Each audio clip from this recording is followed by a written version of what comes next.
ইন্টারপোলে red alert জারি করার মাধ্যমে হাজারো মায়ের সন্তানের হত্যাকারী শেখ হাসিনাকে ধরে বাংলাদেশের বিচার কার্যকর করতে হবে।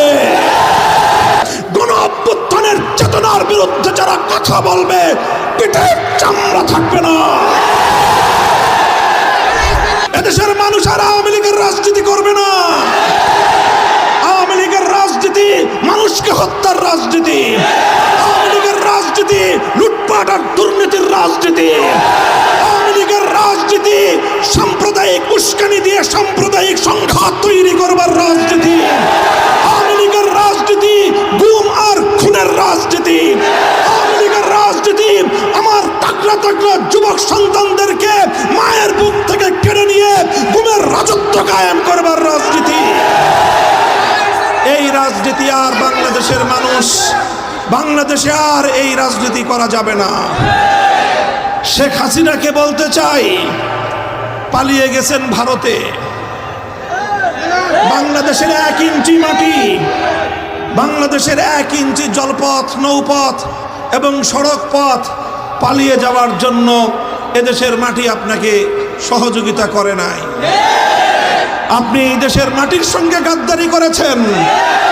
আপনার রাজনীতি ছিল বাংলাদেশের মানুষ থেকে প্রতিশোধের রাজনীতি। আপনার বাবার 1972 সাল থেকে 75 সাল পর্যন্ত বাকশালী রাজনীতির কারণে 30 লক্ষ মায়ের বুক খালি করার কারণে শেখ মুজিবের নেতৃত্বাধীন শেখ মুজিবুর রহমানের কায়েমকৃত বাকশালকে এদেশের মানুষ উপড়ে ফেলেছিল। 30,000 মায়ের বুক খালি করে শেখ মুজিবুর রহমান সাহেব তিনি তার একক আধিপত্য বিস্তার করার চেষ্টা করেছিলেন।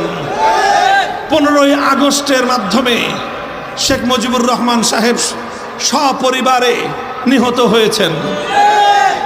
সেই ঘটনা নিয়ে আমি আমার কোনো মন্তব্য করতে চাই না, কিন্তু বলতে চাই 15ই আগস্টের ঘটনার মূল্যায়ন করতে হলে তার আগে সিরাজ শিকদার সহ বাংলার মাটিতে হত্যাকাণ্ডের শিকার 30,000 যুবকের হিসাব দিতে হবে। তার আগে হাজার হাজার আলেমদেরকে 1971 সালের মুক্তিযুদ্ধ পরবর্তী সময়ে বিনা বিচারে যাদেরকে কারারুদ্ধ করে নির্যাতন করা হয়েছিল সেই হিসাব কষতে হবে।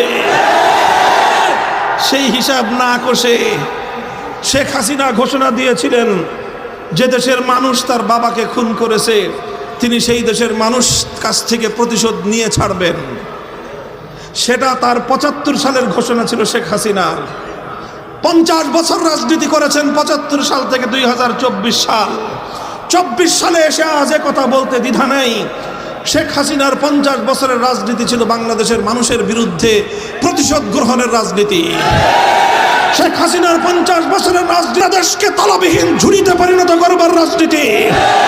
শেখ হাসিনার 50 বছরের রাজনীতি ছিল বাংলাদেশের মানুষের মধ্যে একটি এমন বিভক্তি তৈরি করতে এই জাতি যেন আর কোনোদিন ঐক্যবদ্ধ হতে না পারে। কিন্তু আজ বাংলাদেশের আবার বৃদ্ধ বনিতা এক কাতারে দাঁড়িয়ে গেছে। স্কুল থেকে আমার ছেলেমেয়েরা নেমে এসেছে, কলেজ থেকে আমার সন্তানেরা রাজপথে নেমেছে, মাদ্রাসা থেকে আমার সন্তানেরা হাতে হাত ধরে রাজপথে দাঁড়িয়ে গেছে। সকল varsity, public varsity, private university থেকে সকল ভেদাভেদ ভুলে গিয়ে, গরিব এবং ধনীর সমস্ত পার্থক্য ভুলে গিয়ে, মাদ্রাসা এবং স্কুল কলেজের ভেদাভেদ ভুলে গিয়ে, হিন্দু বৌদ্ধ মুসলমান ধর্মীয় পার্থক্য ভুলে গিয়ে মানুষ হিসেবে তারা মানুষের হাতে হাত ধরে অন্যায় এবং জুলুমের বিরুদ্ধে টেকনাফ থেকে তেতুলিয়া তারা দুর্বার প্রতিরোধ আন্দোলন গড়ে তুলেছিল। এই ঐক্যই হলো বাংলাদেশের শক্তি, এই ঐক্যই হলো বাংলাদেশের শক্তি। শেখ হাসিনা এবং আওয়ামী লীগের রাজনীতি ছিল এদেশের এই মানুষের মধ্যে যেন কোনোদিন ঐক্য প্রতিষ্ঠিত হতে না পারে। আজও বাংলাদেশে শেখ হাসিনার দোসররা আছে, আজও আছে সুশীল নামীয় কিছু কুশীল, তারা এখন মায়া কান্না কাঁদে।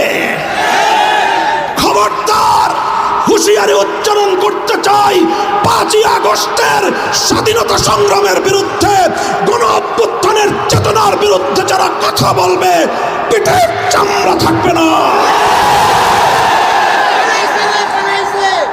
সংগ্রামী সাথী ও বন্ধুগণ, 5ই আগস্টের এই অভ্যুত্থান চূড়ান্ত সফলতা অর্জন করবে সেদিন, যেদিন জুলুম মুক্ত, অবিচার মুক্ত, ন্যায় এবং ইনসাফের বাংলাদেশ গঠিত হবে।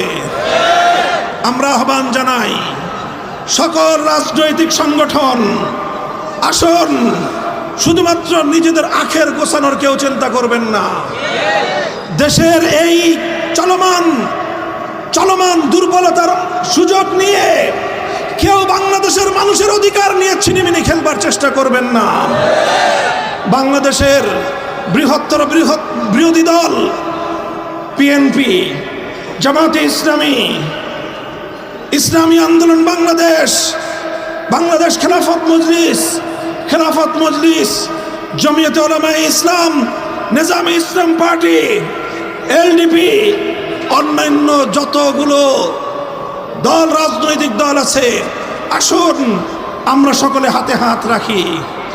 বাংলাদেশের মানুষ আজকে একটি অর্থনৈতিক মহা সংকটের মুখোমুখি পতিত।